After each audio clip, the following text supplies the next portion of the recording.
নেত্রকোনার পূর্বধলায় সর্বজনীন pension scheme সংক্রান্ত অবহিতকরণ ও উদ্বুদ্ধকরণ সভা অনুষ্ঠিত হয়েছে।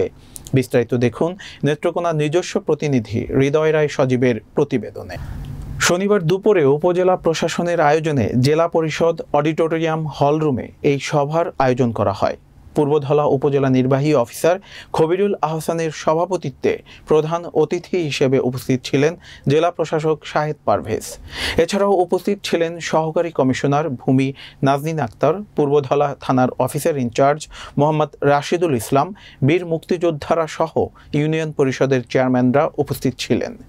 পূর্বধলা উপজেলা নির্বাহী অফিসার খবিরুল আহসান সর্বজনীন পেনশন স্কিম কর্মসূচির উপর প্রেজেন্টেশন উপস্থাপন করেন। প্রগতি, সুরক্ষা, সমতা ও প্রবাস স্কিম সহ এই কর্মসূচির বিস্তারিত তথ্য তুলে ধরেন তিনি। উপস্থাপনার সর্বজনীন পেনশন ব্যবস্থাপনা আইন 2023 সম্পর্কে আলোকপাত করেন। তার উপস্থাপনায় সর্বজনীন পেনশন স্কিমের বৈশিষ্ট্য, 4টি পেনশন স্কিমে সর্বোচ্চ ও সর্বনিম্ন মাসিক পেনশনের চিত্র তুলে ধরেন।